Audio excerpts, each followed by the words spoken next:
All right, KP, you have a little hobby going on the side. Besides, you have some chickens and some other animals on the farm. You happen to get some vines. Did you get them from California, from Europe? Yes, no, California, okay. Right. Part of what we're trying to show people, our friends, neighbors, is that it is possible to maintain a relatively high-tech lifestyle in a rural setting and still be of the earth, a sustainable lifestyle. So, right, we established a vineyard 3 years ago on the 15 acres we have. We have vines from the Bordeaux region and the Chardonnay region, and those vines, yes, did come from a garden center. That's not exactly right, but in California. Yeah, I always am curious when we've had a few other people who have started vineyards in this area. Of course, Michigan and Northwest Indiana has several now, but I'm always curious whether they bought the initial vines from Europe, from California, wherever they might come from, because it makes a big difference in the grapes. That's right, and that's right. And the thing is, for us, this is a first-time venture, so we're muddling through it, making some mistakes, doing certain things right, and learning from those mistakes. So changing. And you're having some fun. That's right, exactly. Yeah. Well, now let's get to your candidacy. Okay. We have about 15 minutes left in this interview, and thank you for joining us here on Channel 97. I'm talking this afternoon with KP, who is known as Kyle Pierre Nfr, Right. and he's running on the Libertarian side for District 9 State Rep. That's correct. What motivated you to, is this your first, by the way, before I ask you that, is this your first run for office? It absolutely is. Besides class president. Oh, right. Well, so that's true. I've always been politically oriented. In what way exactly? As early as high school, I participated with the Secretary of State of Washington on a committee for young adult voting. I'm not sure how we met, but somehow I impressed him and he invited me to come on. So I was the only student. He invited you to come. Yes, I was the only student on that committee. So you saw kind of the state level of politics in that regard. That's right. Well, we children from my town used to go to a thing called Youth in Government, sponsored by the YMCA, run by the YMCA, and we'd all go to the state legislature for a week and take it over. So we had children in the very seats the representatives sit in and the seats the senators sit in, and we elected our own governor and so on. So it's kind of like boys state. Perhaps you've heard of that. But which we have here in Indiana. Yes, right. But that's only 1 week. But we prepare all year. So we actually write bills and go to the Supreme Court and argue cases and the whole ball of wax. So that gave you a really great insight. Right. So I did that from grade 8 or grade 9. Started off as a page and built my way up. Excellent. And that actually might be how I met the secretary. But while I was on that committee, I met the chairman of the Young Republican, the state Young Republicans. So I actually attended one of the state conventions and was on the platform committee.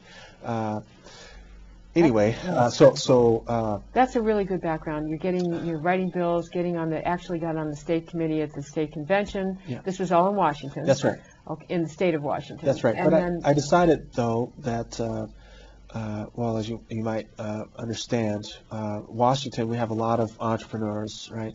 Bill Gates with Microsoft, Costco is from Washington State.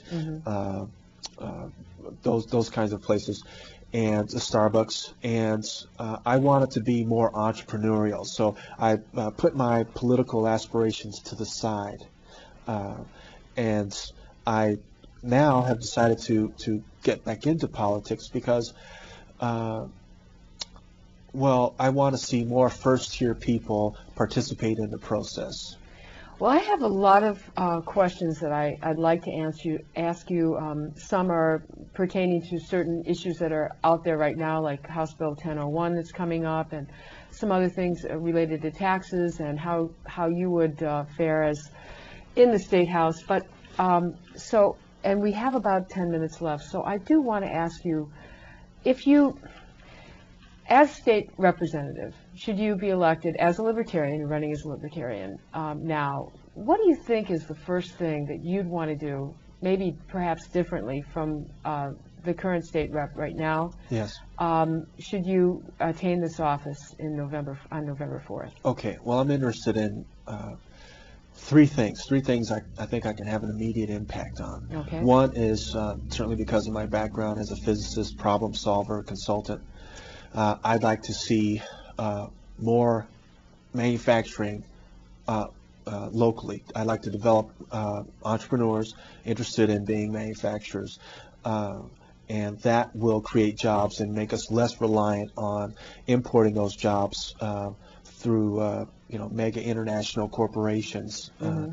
I'd like to see in our school system, even though we have a consolidated high school, I'd like to see greater specialization and a greater emphasis on, or greater opportunities for those who are interested in vocational careers. Okay. And I think that's something, again, we can have an immediate impact on and change. I'd like to see us focus on doing other things locally. I mentioned to you off camera my belief that we could have mutual funds that are locally based, local financing, or banks that finance mortgage loans.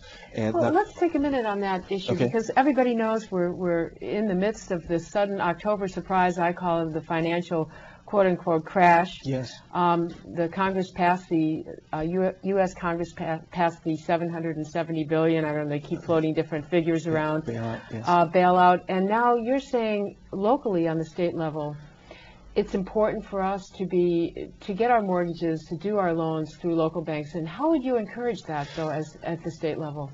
Well, one of the icons I've used for my campaign is a magnifying glass. Excuse me. And that's meant to suggest greater transparency. One of the reasons we're in this crisis is because all of these financial instruments, the securitization of these mortgage loans into bonds and so on, has created a very opaque environment in the financial side of our economy. And the more we localize things, I think the greater the chances the average guy will understand those instruments. If we keep it as basic as possible, as I say, where the local bank buys the loan and keeps that loan, then we know who has the loan as homeowners, and we're able to go directly to that banker when we have trouble, if we have trouble. But also that money stays local, and that helps feed those manufacturers I talked about earlier.